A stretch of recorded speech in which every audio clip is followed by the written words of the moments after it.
السلام علیکم جی میں پڑھائی کرتا ہوں یہاں پہ کچھ لوگ میرے دوست وغیرہ بولتے ہیں کہ یہ اہل سنت جماعت کے لوگ یہ قبر پہ جاتے ہیں اس کو چومتے ہیں کسی اعلیٰ شخصیت کی ہاتھ کو چومتے ہیں یہ سدا شرک ہے بدعت ہے یہ ایسا وہ لوگ بولتے ہیں تو کیا اب اس کے بارے میں آپ مجھے بتائیں ہمارے بھائی نے بہت اچھا سوال کیا میری طبیعت خوش ہو گئی کہہ رہے میں کالج میں پڑھتا ہوں میرے ساتھی مجھ سے کہتے ہیں کہ اہل سنت یہ مزارات پہ جاتے ہیں مزار چومتے ہیں اور یہ بزرگوں کے ہاتھ وغیرہ چومتے ہیں اور وہ کیا بولتے ہیں قبر کے یہاں پاؤ مطلب ہاں دہلی کے چوم لیتے ہیں بزرگوں کے ہاتھ اور پاؤ چومتے ہیں اعلیٰ شخصیت اگر کوئی آئے کوئی تقریر کر رہے ہیں ہاں میں نے ابھی چومے تھے ہاں تو شرک و بدعت بولتے ہیں یہ شرک و بدعت ہے اچھا مجھے ڈیٹیل بہت اچھا کیا میرے بھائی آپ نے طبیعت میری خوش کر دی یہ ہمارے اسلامی مجاہد ہیں اسلامی سپاہی ہیں آگے چل کر یہی رسول اللہ کے دین کی خدمت کریں گے انشاءاللہ ہے نا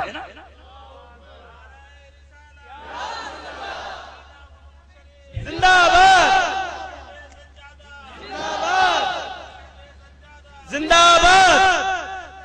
اللہ اکبر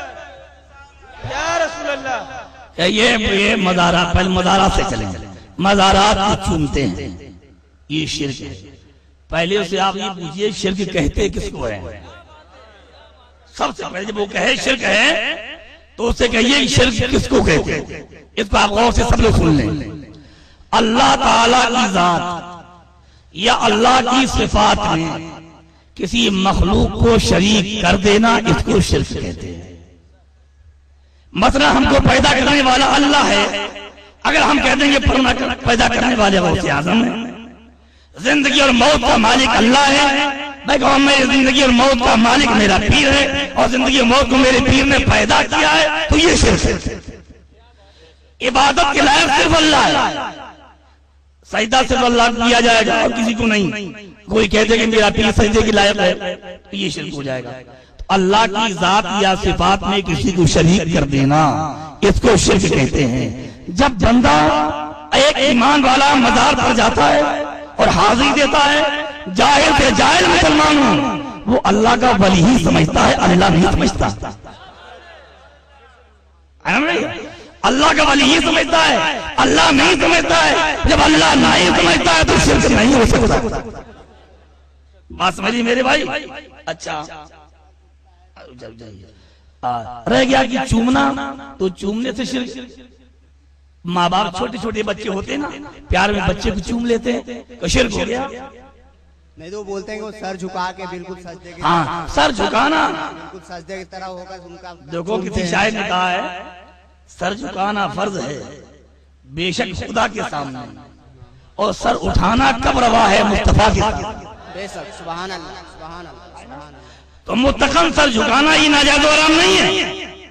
بھائی ظاہر بات ہے چھوٹا تو بچہ ہے اور جب اس کو چومے گا اس کی پیشانی کو جھکنا ہی پڑے گا اللہ کے نبی نے حضرت فاطمہ کی پیشانی کو بوسا دیا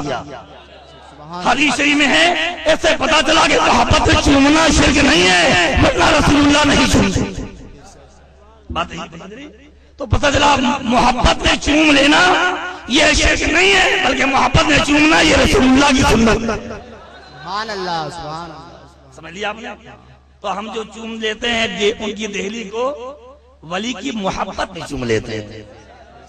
اور ولی کی نسبت کو چوم لیتے ہیں دیکھو ایک لکڑی ہے اس کے 4 دروازے بنائے ایک کعبے میں لگا دیا ایک بیت المقدس میں لگا دیا اور ایک آپ نے اپنے محلے کی مسجد میں لگا دیا اور ایک دروازہ اپنے گھر میں لگا دیا چاروں دروازوں کا مرتبہ الگ الگ ہو گیا نسبت بدلی مرتبہ بدل گیا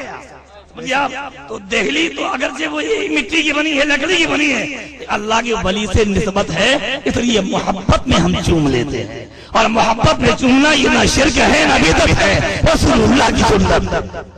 سبحان اللہ سن لیا یہی بات ہم ان سے بولتے ہیں لیکن وہ ماننے کو تیار ہی نہیں ہوتے ارے ابو جہل نہیں مانا یہ کیا مانیں گے